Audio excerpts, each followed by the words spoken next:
Go time! How's it going, guys? Welcome to the Oye Cinema Club. Today we're going to be reviewing the 1988 classic by Tim Burton directed and Michael Keaton starred, Beetlejuice. And in this film, we have, as your lovely host reviewing this movie, JP Ceruno, Michaela B. I forgot the numbers. 13. And L. Don Dino. And I am Steve Des. And let's talk about why I picked this film. So we are in the movies that are in the category of ending in the year 8. That may continue or may conclude tonight. We don't know yet. But in the spirit of it, I put 3 movies, and we picked collectively, and by collectively I mean Dino and myself. And it's a great movie, man, and it was really cool to watch it for me in particular because I haven't seen this movie. I've seen this movie before, but I haven't seen this movie in such a freaking long time. And watching it as an adult, I feel like I finally got the movie because as a kid, I was just like, they're dancing now and they're doing all this stuff. But I really didn't understand what was going on because my English wasn't as great. But now, as an adult and understanding English, I now finally understood the movie. But enough about me. Let's talk about your initial thoughts, first impressions. Who wants to delight us? Let's go with Dino. You know what I'm saying? All right. I've seen the movie before. I can't remember when the last time I watched it was. So I'm not sure if it was, maybe 10 years ago? It's one of those, I know I've watched it at least once since I've been in the U.S., but I definitely watched it a couple times when I was in Paraguay. I don't know if we ended up getting a VHS, but I know that I think initially watched it in Spanish, then in English, So I've definitely seen it, and kind of like you said, almost like completely different meaning now. Or not like, but I got so many more things. And I mean, that for me has always been on a couple different levels. Like, one of them just like the language difference, especially when my English wasn't mucho bueno. And then just also culturally, there's difference of, American culture, Paraguayan culture. So now after being in the U.S. for X amount of time, I was getting so many more things, so many more like subtleties and jokes. And yeah, especially like Michael Keaton, like the stuff that he does can be overlooked so easily, or just like he's doing so many different things kind of like all at once in such small time that he's on screen, that I feel like every time I watch it, I like find completely new things that I like from what he did in Beetlejuice. So yeah, I enjoyed the movie. It still holds up.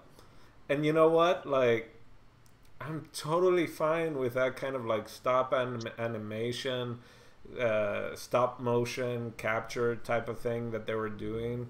Like, that just adds to the time period. You don't have to go and change everything. And I kind of wish that Tim Burton would go a little more on the practical aspect of his films than just completely do ridiculous green screen stuff. So, yeah, enjoyed it very, very much. Okie dokie. Michaela. Well, I didn't grow up watching this film. This is something I watched when I was an adult the first time. This isn't the first time I've seen it. I really appreciate Tim Burton's aesthetic. But there are some things about his films that I always find very underwhelming. And I know that's like a really hot take. I mean, this is how I dress normally. Like I should be like a Burton fanatic, and I love all of his animated stuff. I don't know. I think this time watching around, I really realized how simplistic the story itself is. Um, but no, like every time he has a chance to really like play with like seeing where he can push the envelopes, he always has fun, and I can appreciate that.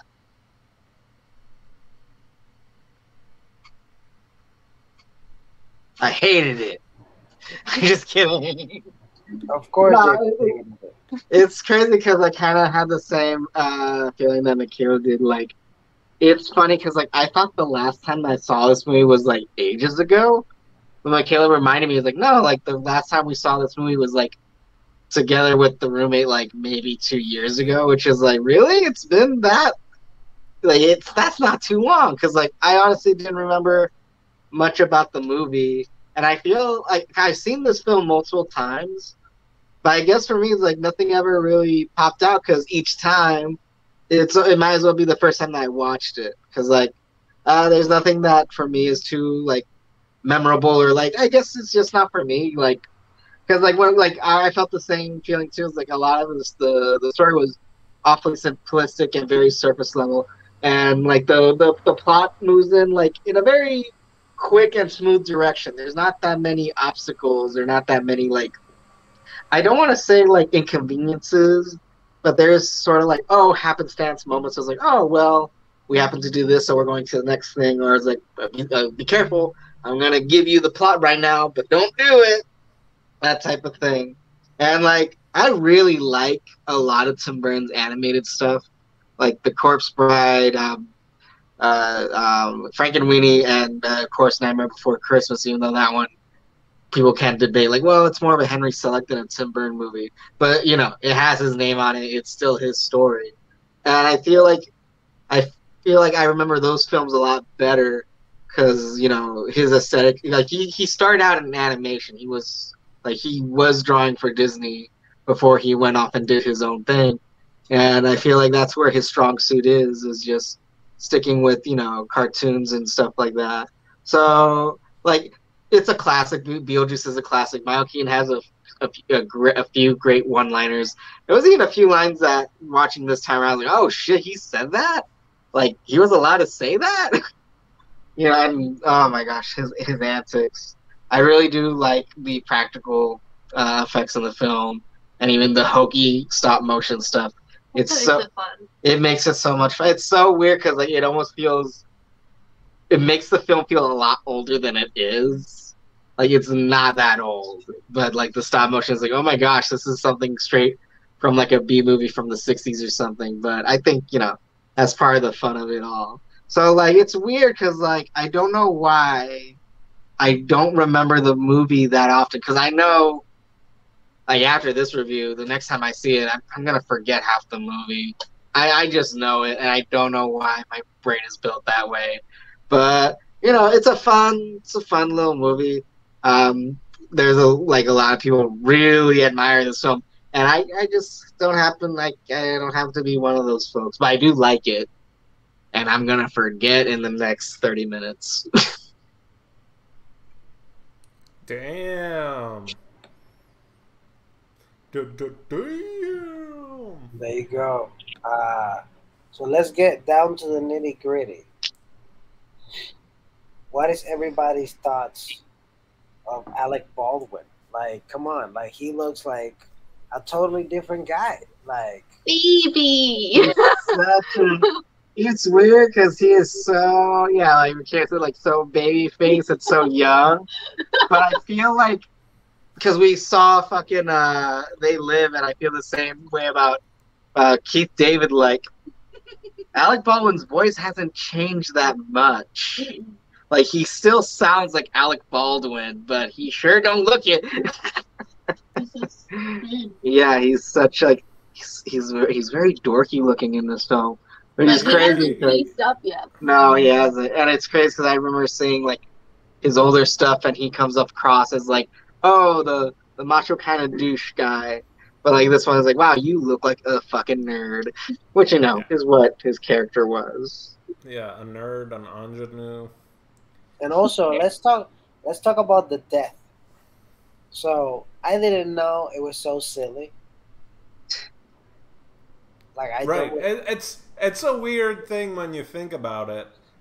Of and I'll tell you what. The first time I remember watching this film, or it's one of those films as a kid I would watch it in sections, and then when I watched it at the beginning, I thought they made it back the first time, the very first time, because it just looks like, with the dog bit and they fall, and then you see them walk in and they're wet, so you're just like, yeah, they're alive still, maybe, but it is pretty silly, but they drown. I mean, the dog thing is silly though, for sure. It's nuts because like that's one of the parts of the movies I keep on forgetting. I've seen this movie so many times, and I keep on forgetting that this is how it starts. Because my memory always feels like it starts with them in the house, and then they realize, oh shit, we're dead.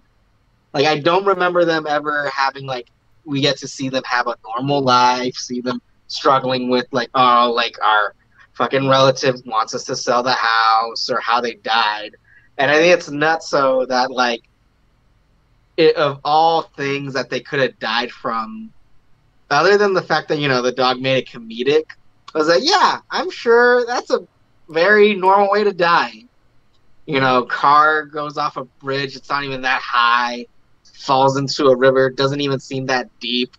But people are fragile and fucking easy to break, and it's like, yeah, I'm sure anyone would have died from that.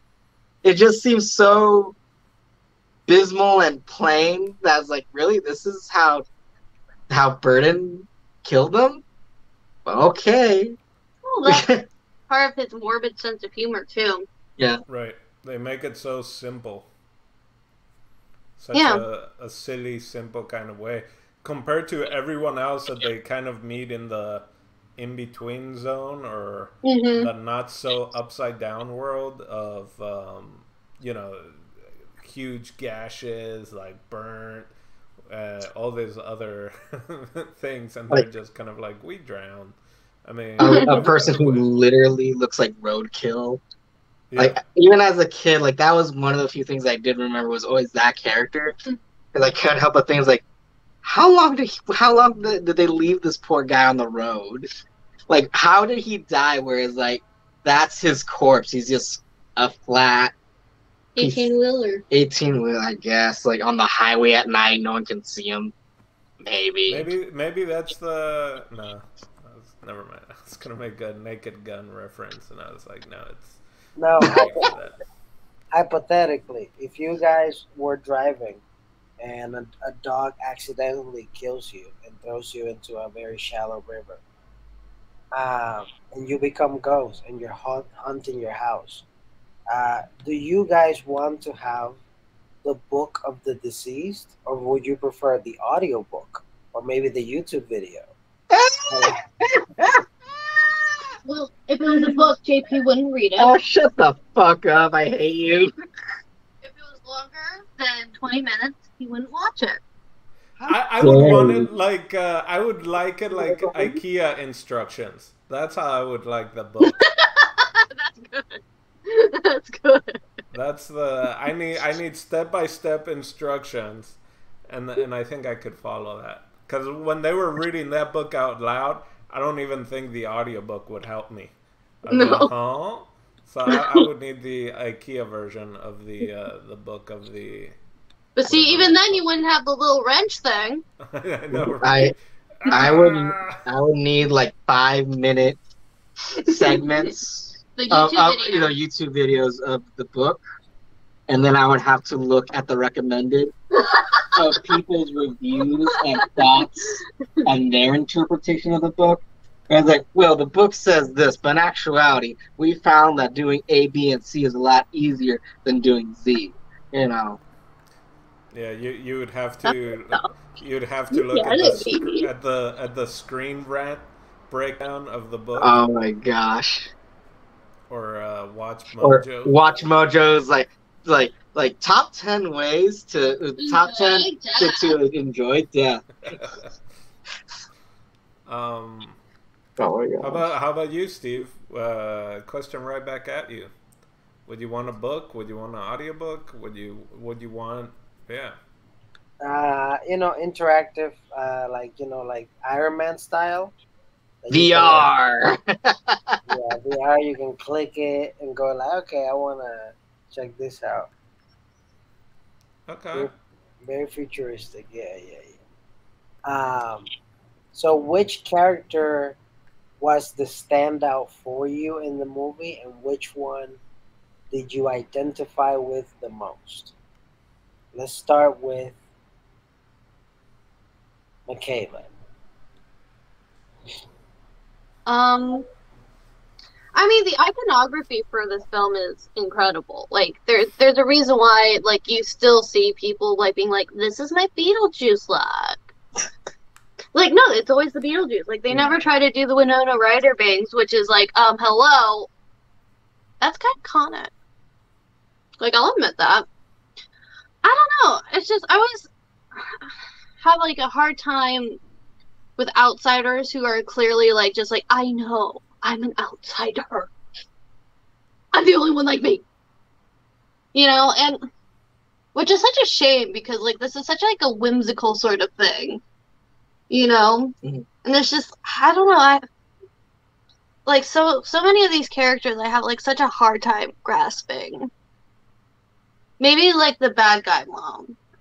Like I really enjoyed her outfits. Yeah. I would totally rock one leather glove. I just that lady should never be responsible for any children. I've seen 2 movies with her where she should definitely not be a mom at all. Catherine O'Hara? This film has proven to me she should never have left Winona Ryder home alone. So, I think this Catherine O'Hara's character in Beetlejuice is a younger character of the Schitt's Creek character. Like, there's so much I feel that in Schitt's Creek that I was in her character in Beetlejuice. Is that just me? No. Now that you say that. I've never seen it, so I wouldn't know. Because of just the whimsical kind of attire and like what she's picturing and imaging, and yeah, I definitely see a correlation from like that to like over here, and yeah. And like now for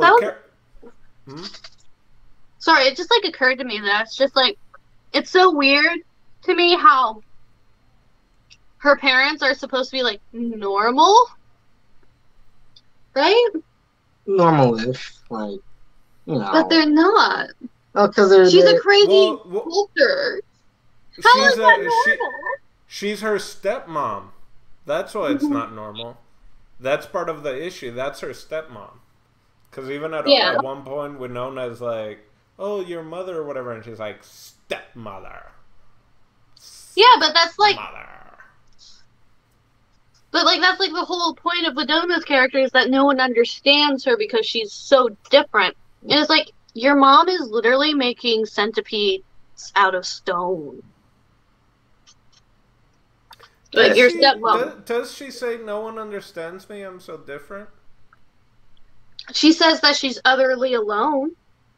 Yeah, well, that's different. That no one understands me. I feel like. But like that's like the whole point of the guilt. Like they try to do like the whole show don't tell sort of thing with like the fact that she dresses so differently and all of that. I thought it was just like teenager angst, basically. Maybe. And then even her whole thing like I'm gonna kill myself type of thing, right? Right. Like, I think I took it more on the silly way, like she's needing attention, right? Like she's right. Not that she herself. I mean, all those characters were just a bit over the top, if you think, right? Like, but then again, that's what Tim Burton does. Right. But for his first oh, you guys said it was kind of overwhelming. Can I jump in on that real quick, Steve? Yeah. Steve seems pretty quiet. I think he's still fight. You guys talked about Tim Burton being overwhelming, or this scene overwhelming. Whereas to me, I see this one, watching it again, I'm like... Underwhelming, not overwhelming. Sorry, you guys say it's underwhelming, right? You see, and for me, I feel like this is such a breath of fresh air. I'm just like, this is fun. This is different. This is unique. This is exploring. Whereas then, once you just start doing, and you go and you do Willy Wonka, and you do X amount of the girl and the rabbit and the Mad Hatter, and then Johnny Depp just becomes your dude, and everything you do is just, you know what? Kind of a lame impression of Beetlejuice. I noticed that. I was like, I saw Michael Keaton doing his Beetlejuice, and I was like, that's Johnny Depp in 15 years. So I see it. I see all his newer movies underwhelming, because it's like he's trying to do the same thing. He's trying to put his image across, but instead of trying to be super innovative or mix what made his stuff really interesting or different and unique, he's just following what everyone else is with green screens and blue screens. So well, he became like a... It's not that we... it's not that I don't think his stuff isn't interesting. Like, I do think he comes off with off-the-wall characters and all that. It's just, I feel like a lot of his films, especially his live-action films, like old and new, there's always just something that I want to, like, grasp onto harder, I guess.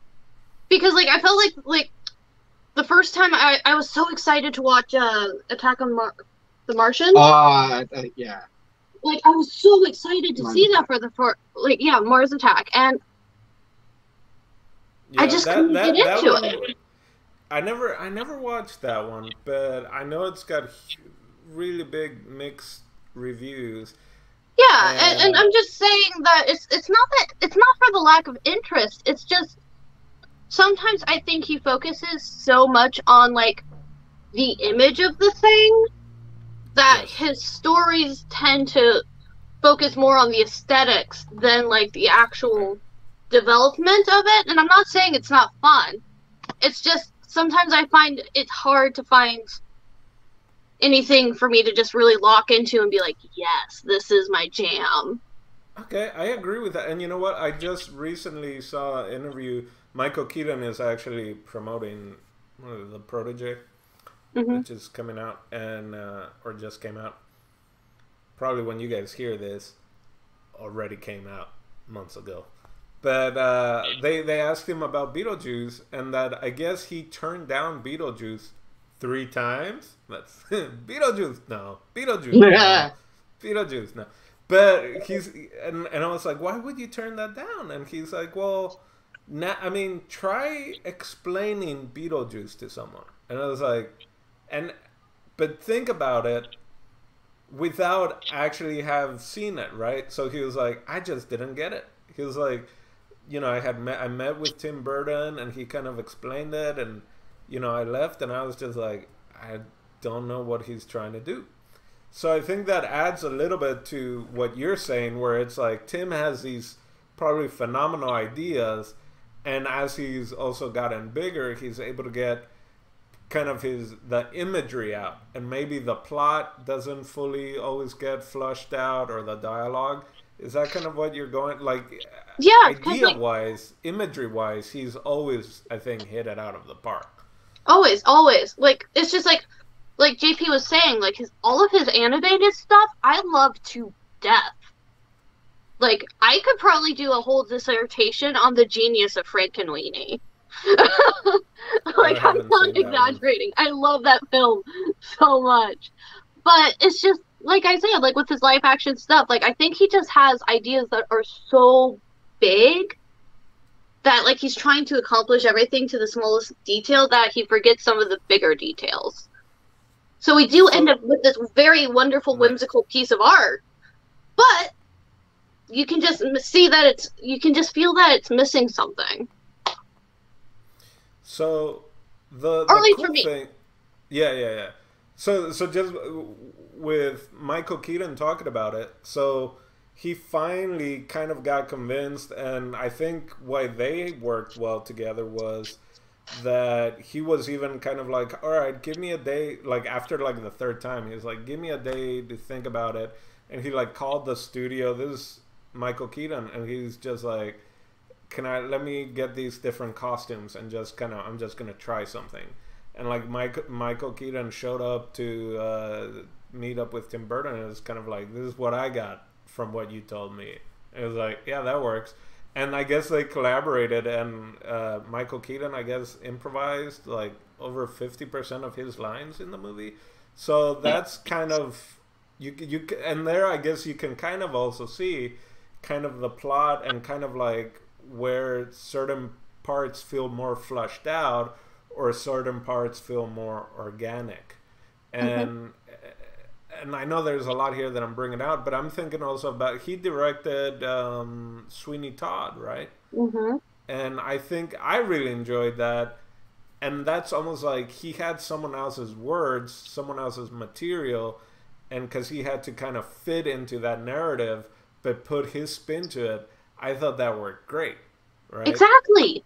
And so I think maybe we're around the same thing as like imagery and directing, but when he's like fully writing into it, it's almost like George Lucas was like, all right, you need a little you need a little bit help, guys. Like, we get it. You guys are geniuses. You guys are like amazing, ridiculously talented. Visionaries. Yeah, visionaries. Visionaries. Visionaries, and have changed the game on multiple levels. And I don't deny that. Like I said, like all of his stuff has like such a wonderful quality of whimsy. It's just like there are some that I connect to a lot better than others. And you're right. It's usually the stuff that he doesn't write. Heard it here first. Tim Burton sucks at writing. Another tagline. Hot take. Get your oven mitts. Oh snap. Oh dear. Gonna get roasted, blacklisted. We're never gonna be in any cool Team Burton movies, guys. They're cool. So let's try it one more time. Back to my original question. I was gonna answer it because I definitely didn't get a chance to answer it. Then go ahead, JP. I was gonna mention it in case people forgot, but yeah, I brought it up. In there I feel like, sorry, it's crazy because like for me, the character that I related to the most, I know it had to be Alec Baldwin's character. Because I couldn't help but feel like, okay, in this scenario, I would definitely be the one who would try to be chill about it, but still like follow the rules, like try to read the fucking book. And he's such a dork. He's such a goddamn nerd in this film. It is like, oh, like we should probably follow the rules. Like, well, we should follow the rules, but I don't get the rules at all. And of course, the standout performance, like you can't deny, would have to be Michael Keaton. He basically did what Robin Williams did in Aladdin before it even happened. So, like, it's no surprise that he improvised half of the stuff in this film. Although, oh my god, like, I guess if the genie was fucking rapey, he would be Beetlejuice. Because, oh my, there was so many moments where, like, I was just like, wow. You can't make a second one. You can't make a second one. No, they just made a cartoon. That's true. You know what's crazy? I remember they didn't do part 2. That's fake posters. No, yeah, but like, I remember the cartoon so well. That, I remember young JP while watching these on Nickelodeon. I thought the cartoon was what made the movie.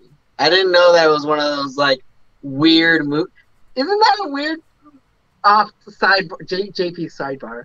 Isn't it weird that like back in the day, like there was a lot of like cartoons based on like really effed up movies? Like the Attack of the Killer Tomatoes had a cartoon. RoboCop had a cartoon. Who makes a cartoon and toys on RoboCop? Like, no child should have anything to do with RoboCop, you know? Like, fuck. Even Ghostbusters, if you think about it, right? Because Slimer Ghostbusters did have a was cartoon, a good guy, but in the movie he's not. Do you have models? Is that why also you relate to Alec Baldwin? Do you have little models? He does Lego. No. Lego? There you go. I'm sure if I had the money and the time, I would definitely do railroad modeling or Lego stuff. But I don't have money or the time. Or hell, I live in LA. I don't have the space for it either. Speaking, what is this rated anyway? Is this rated? It's PG, and they dropped a fucking F-bomb. Oh, okay. So I was gonna bring that up because Michael Keaton, in one of the interviews that I just saw, they asked him about him improvising, and huh? They were prostitutes. Yeah, that too. But they asked him about it and about what he improvised and all that, and he's like, yeah, there's like the part where I kicked the tree, and I was like, good model, and he's like, I ended up saying like, well, good fucking model or something like that, and he's like, what Michael Keaton has heard or was told was that when they had the person for the censoring, or the like what to allow, that apparently the person fell asleep throughout the movie. So he's like, supposedly that's how that fucking and stuff like that came in, because in like a section of the movie. Oh my god. But again, Michael Keaton was like, that's what I was told. That's why, because if you think about it, it's like, why is there a like that was allowed? And he also said shit, like, at least twice. I feel like, again, like, was this 80s or, like, early 90s, this movie? Oh, it was 80s.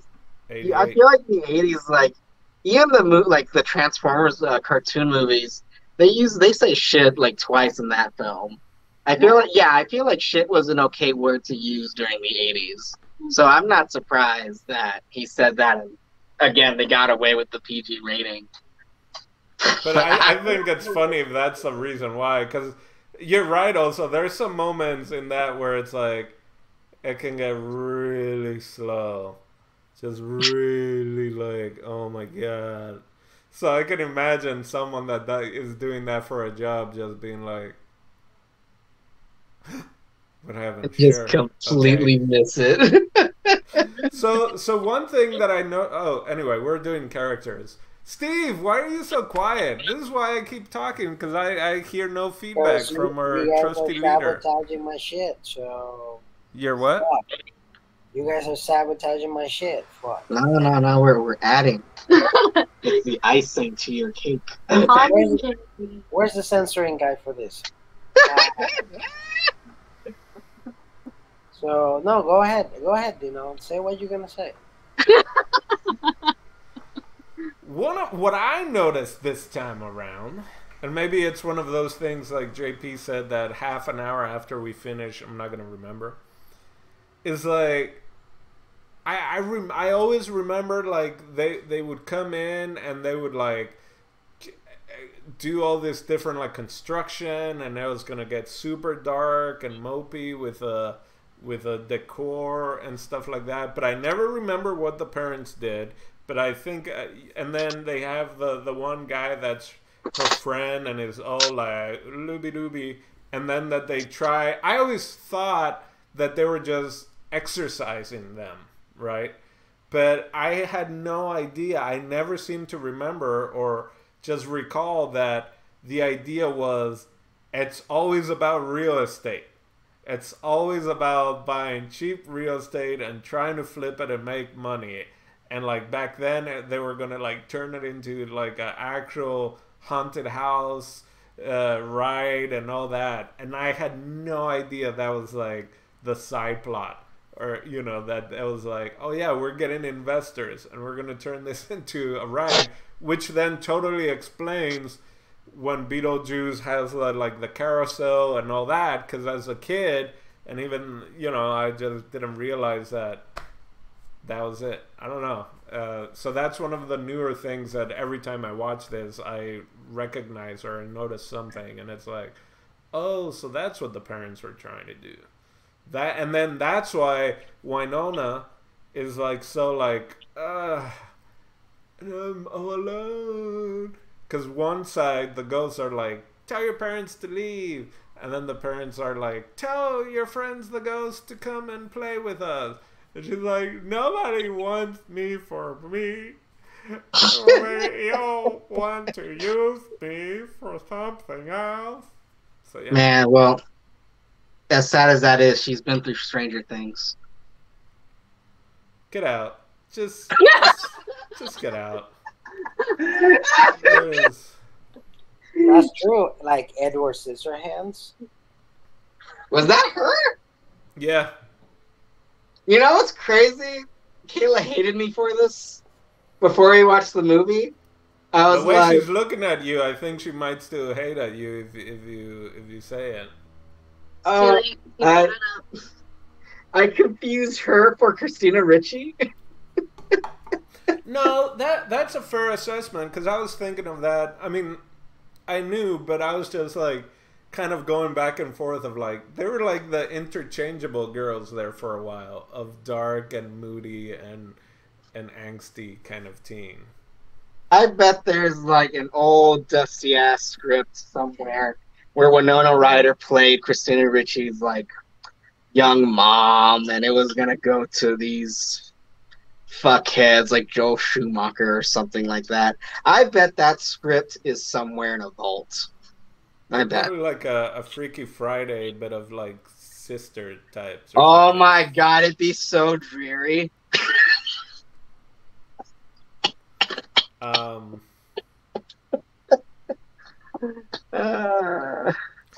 Remember? No.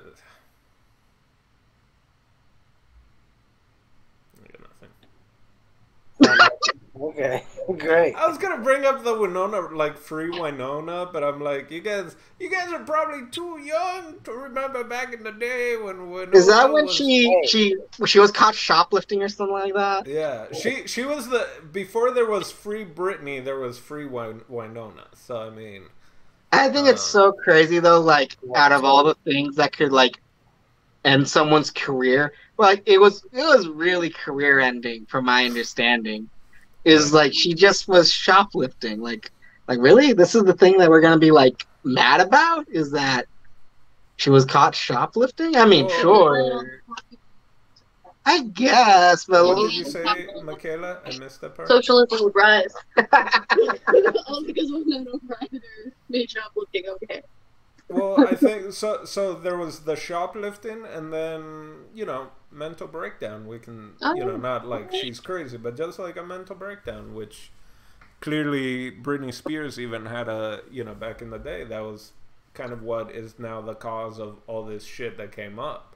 But I guess. Well, and it's just like, and during then, like, mental health was considered something that you wouldn't even talk about. Like, you were either crazy or you weren't. You were just different, and well, as soon as you were like... The one that kind of sidelined, I'm thinking of the guys, you have Robert Downey Jr. with the different drug issues, but then you had Rob Lowe, whose career kind of ended because he filmed, he was in the first, he's in like the first sex tape that got released, and it was him with a French couple. I don't know if you guys remember that at all, but that kind of stopped Rob Lowe's career, and then he kind of got back in through comedy, and I think Wayne's World and stuff like that, if I'm not mistaken, is kind of what like restarted Rob Lowe's career, because he was out.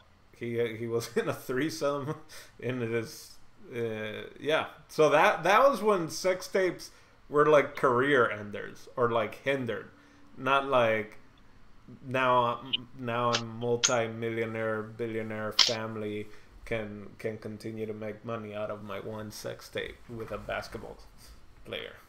I think it was a basketball player. Is that who the Kardashian had the... No idea. Steve, you need to get with the program. You need to be like... get in it or out it, but you can stay in the sidelines and then Talking about Beetlejuice, have you guys ever had a beetle or juice of any insect inside of you, just like Beetlejuice ate one in the film? Sure. If you're making sense. I'll buy. I mean, I've had a fly in my mouth. I never swallowed, but I crunched it purely by accident because it flew in there, and my immediate reaction was, "What the fuck is that?"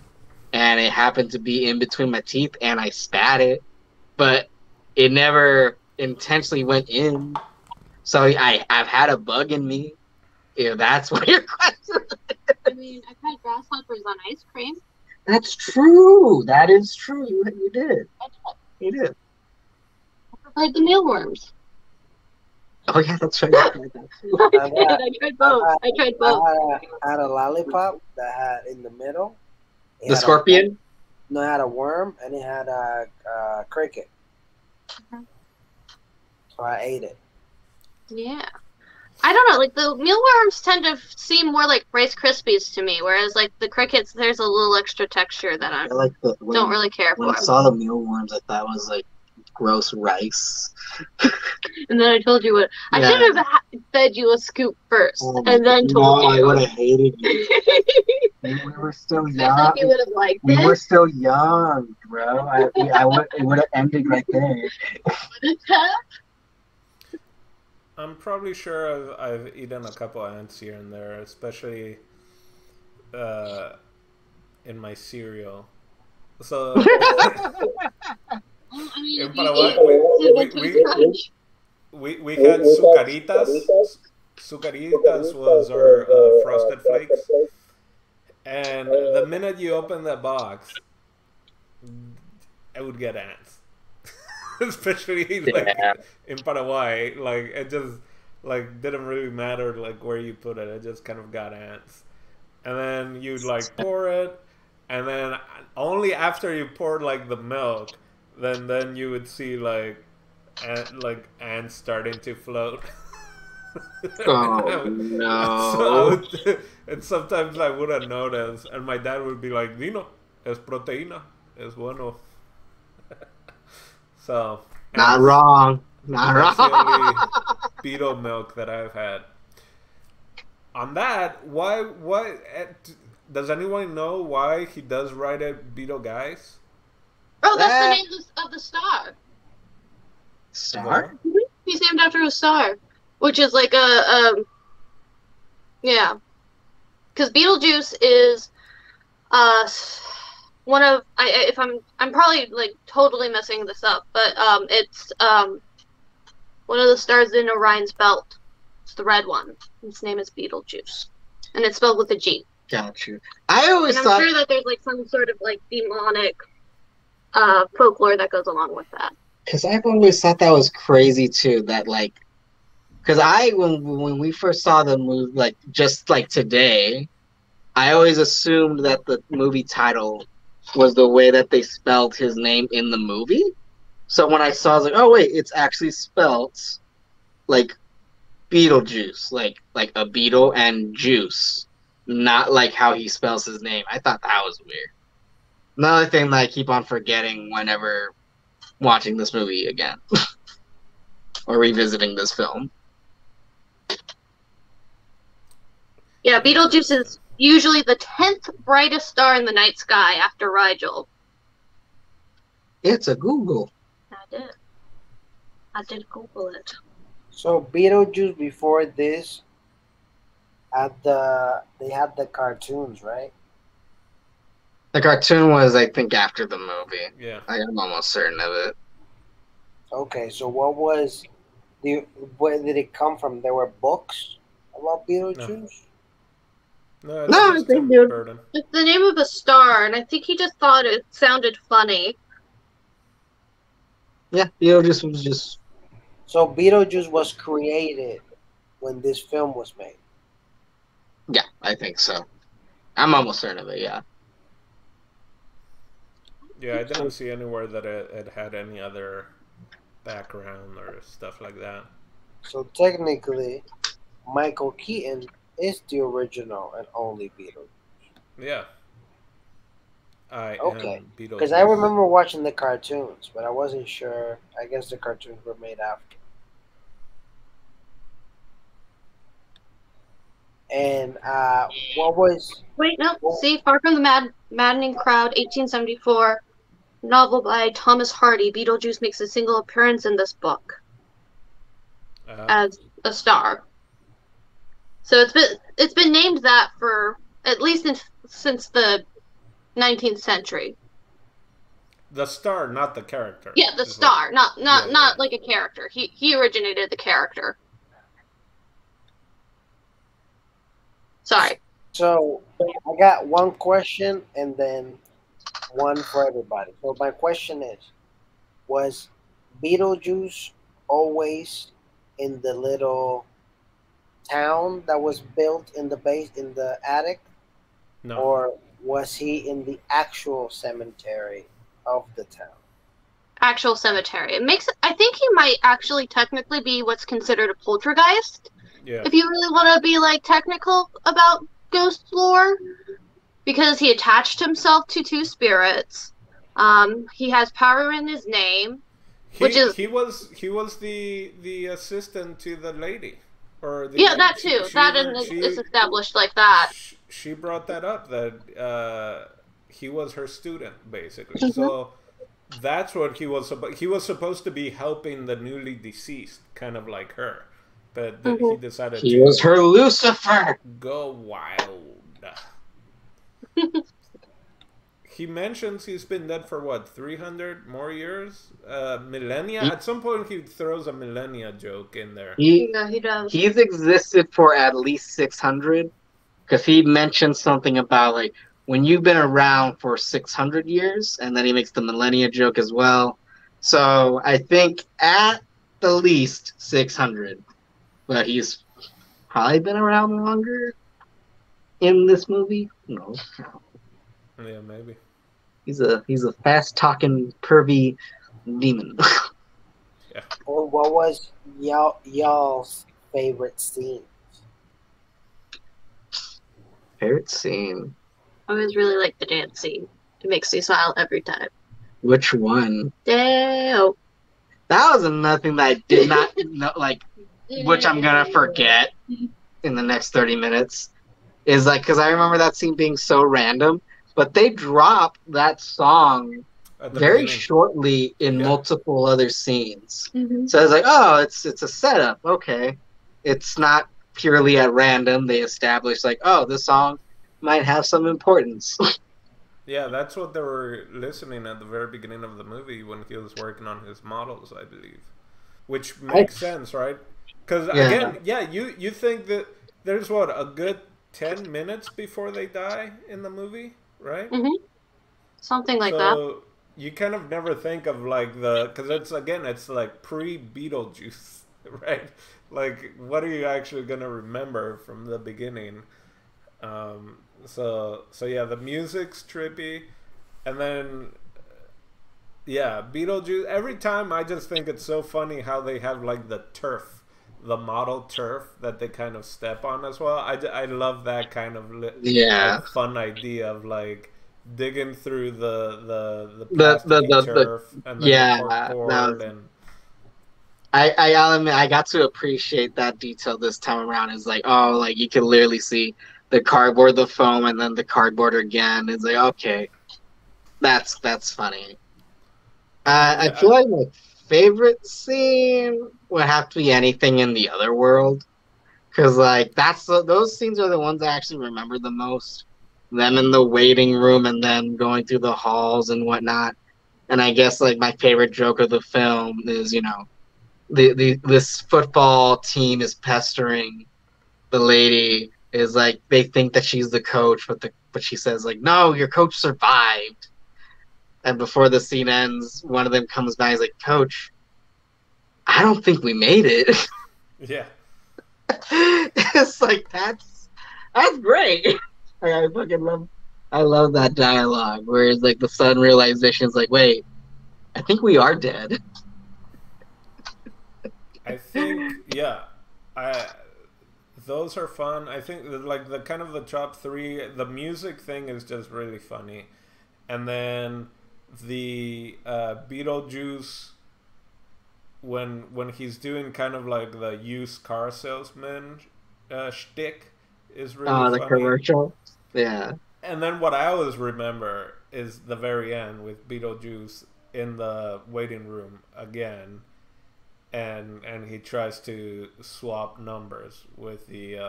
And I didn't realize until this time with I guess the guy that shrinks head that he even says like, "Oh, that's your work. I admire that," or whatever, and then still tries to like what. I always just thought that he just kind of like did it to do it and then got caught. But it's like, no, he even knew that's a guy who would shrink heads and like went and still tried to like change it up and got caught. So that to me, I always just love that. I mean, that's such an iconic shot, I feel, of like his head just like shrinking. Yeah, it's so great because like that's one of the few things that actually does stick with me is that scene as well. It's so sad though. The more that time passes, the more flawed that effect looks. No. Especially this time around, I felt, wow, that for me is like that looked kind of bad, but that's okay. It's definitely not the worst, yeah, but it's also like depending on which version you're watching, right? Damn, that fucking high definition television. Fuck. I know, right? Also, like, what was the reason why they couldn't leave their house? They kind of explain it that they're stuck to a temporal something or other. Michaela, you normally know these stuff. Oh, sorry. Go ahead. I mean, I guess that like. Because, like, they do kind of use the word temporal, so I guess what they're trying to say is since their souls are attached to that particular property, trying to leave them essentially in a version of purgatory, where their souls could actually be destroyed. I've always assumed, like, in, like, almost all ghost lore, like, spiritual stuff are attached to a certain thing or an item because it happens to be, like, something of their unfinished business type of thing. Like, before they died, they didn't want to give up the house, like, at all. So for me, it's like, oh, they're stuck to the house because that's the last thing they ever wanted to give up in life. So, because I honestly didn't feel like I got an explanation at all in the movie, unless I forgot. No, they say that. Because then they have to be in that house for 100 and something years? Is that what Yeah, they did say that, yeah. But yeah, what I don't remember, and I didn't catch again, other than it was in the newspaper in the waiting room, is the worms that are outside. That is what I didn't get, because then that worm does get Beetlejuice at the end, so Beetlejuice has re-died and is just back at the waiting room, which I'm like, if you're a ghost and you get eaten by those worms, you just pop up there again? Like, that's what was to me more of. And that's where I'm like, I'm just overthinking it. Maybe it's reincarnation rules, like where every time you die, you either get a level up or a level down, and maybe he just got downgraded.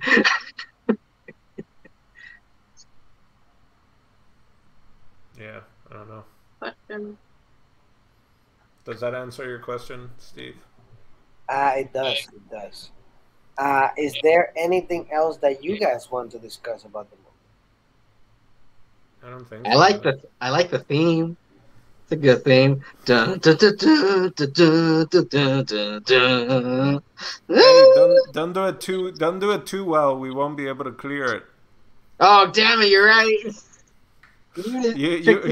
You're being too good at your musical humming.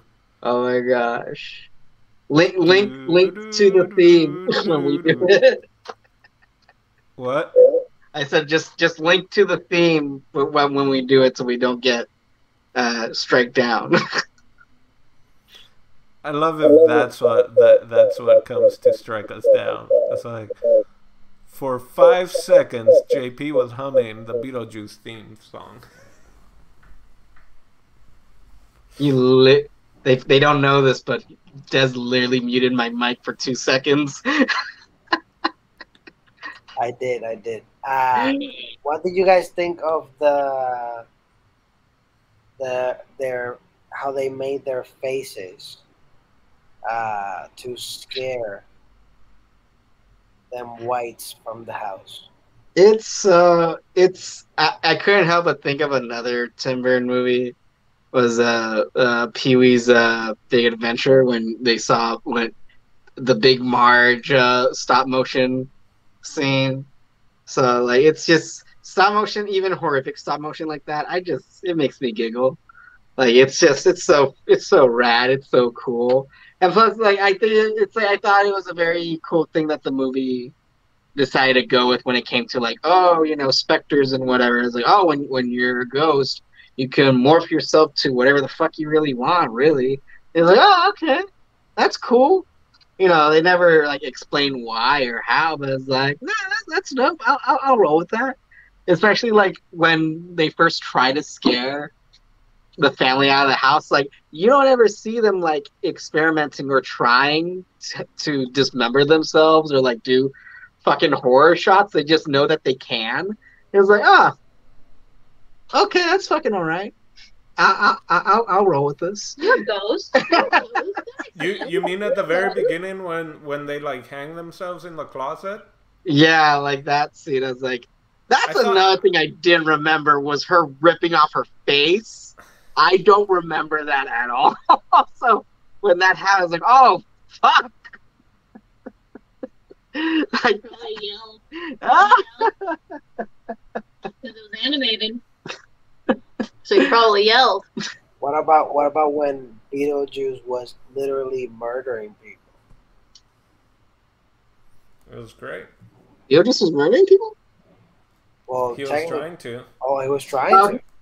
I was like, wow, he was like really trying to kill that guy. Like, I think it's so crazy that like he fucking sends those 2 other people just flying out the house. So in reality, they might as well be dead. But the worst thing that he did to the other guy was just give him a wardrobe malfunction. Like, okay, I thought he was gonna kill him too.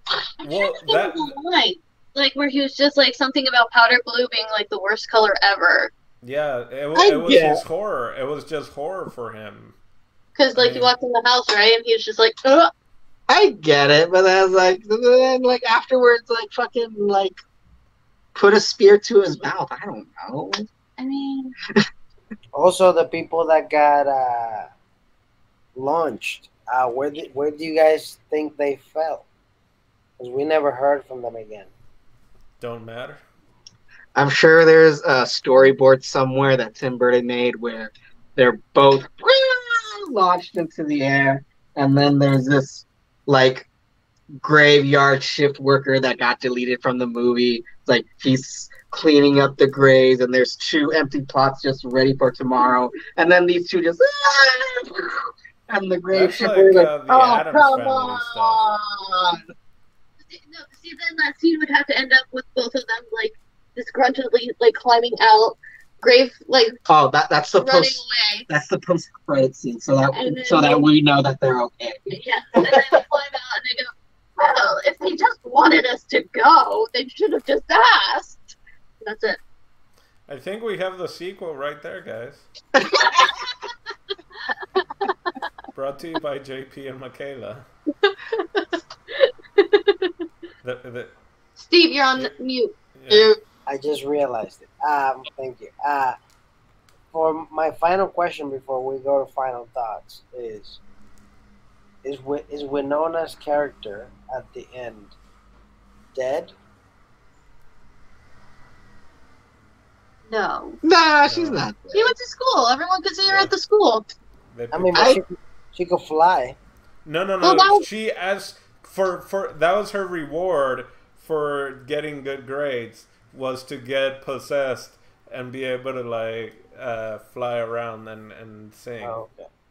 I just think it's crazy though, like how the two ghosts, even at the end, seem like better parents than the parents.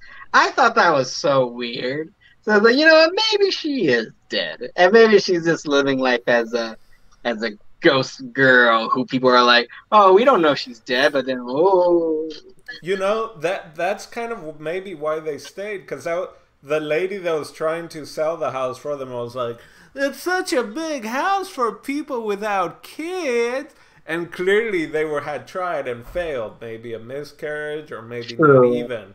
Because they even talk about it like, well, maybe this week we'll get to try again. Oh. And then they die. And then it comes up like, if only we could have a kid like her.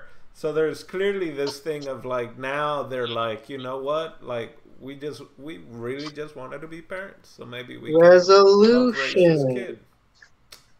That's nice. It's cute. It was a cute way to end it. So with that being said, let's go into final thoughts. Let's start with JP. I hated this movie. Don't ever watch this movie. I'm just kidding.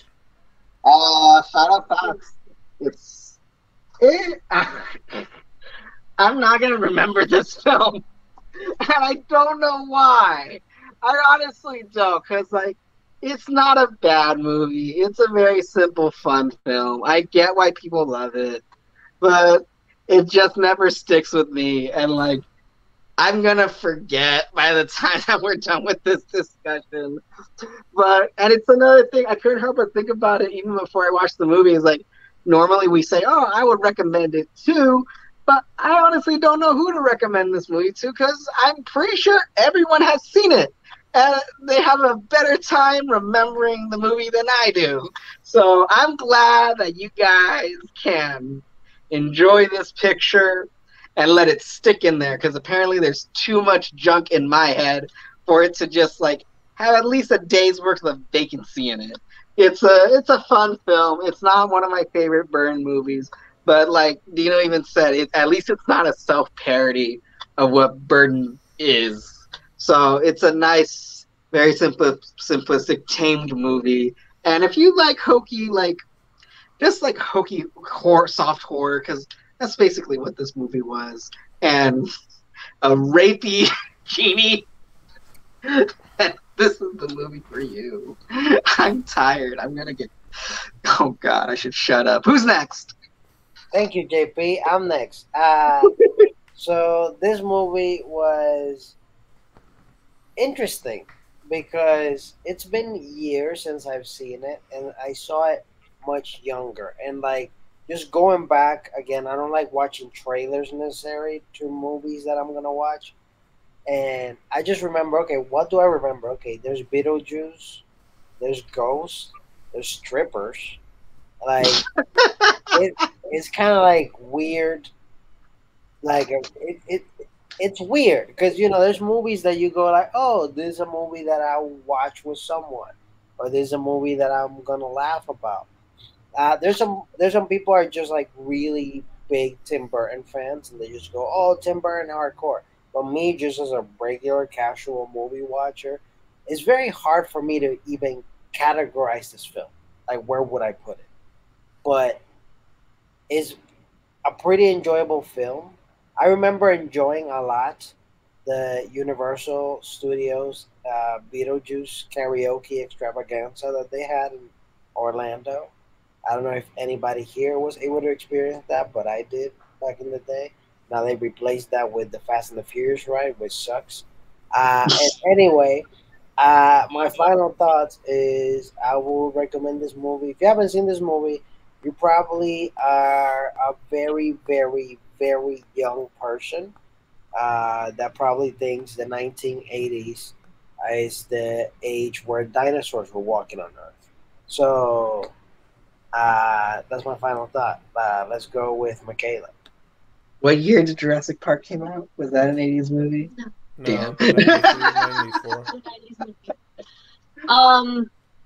It's a really whimsical film, and if you really appreciate Tim Burton's, I think it's one of his best live action. I'll give that to him. I'll give it to this film. You know, it's never going to be a film that I'm going to be like, oh, you're watching that. Like, let's do something else. You know, I'm not going to stop it. Yeah. It's a movie. Dino. I can just imagine like now we're going back to after the movies with Roger Ebert and Siskel. What do you guys feel about the movie? It's a movie. Any thumbs up? It's a movie. What?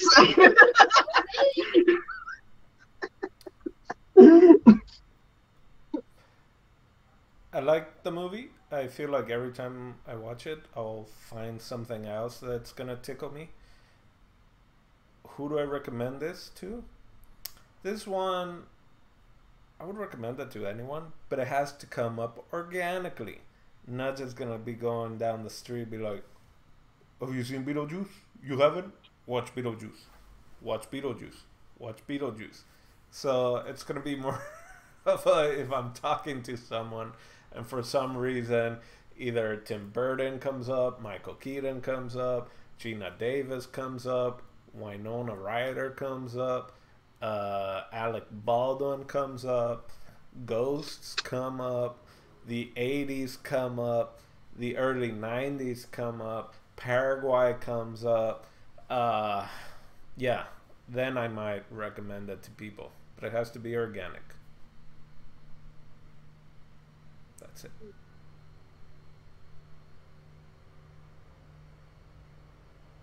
Well, that being said, oh wait, are we done?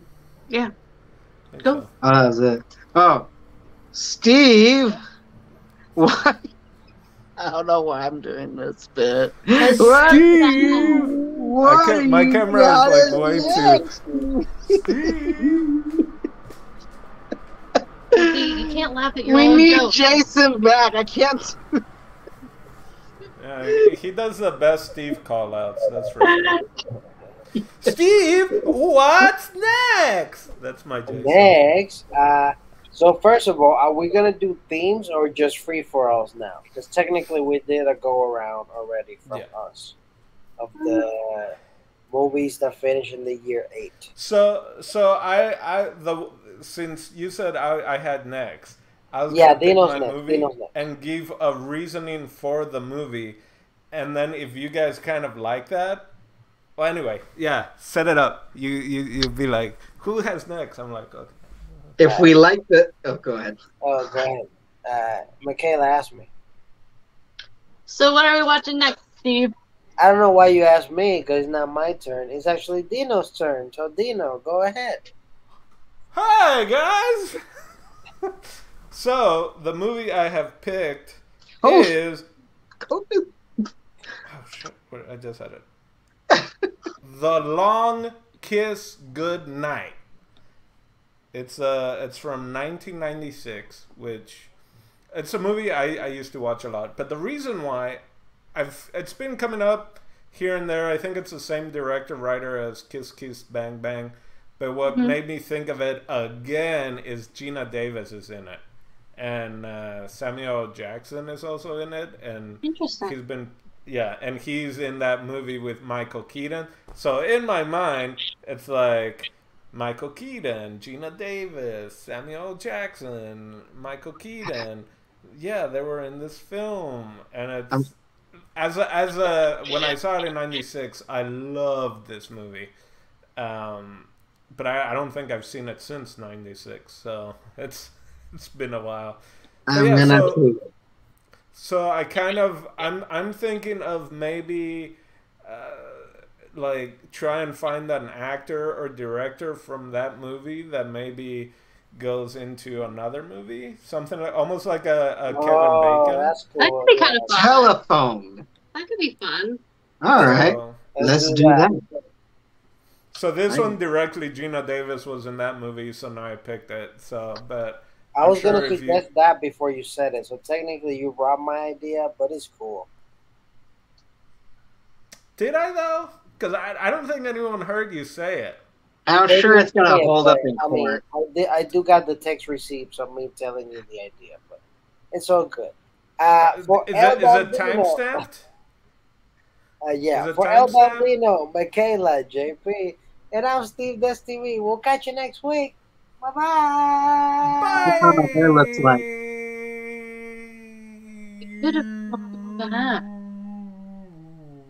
Hey, I'm Jason Echoes, and thank you for watching the Oye Dimelo Network. There's some videos here. Watch one of them, and then you can subscribe to the network, and you can see more good stuff.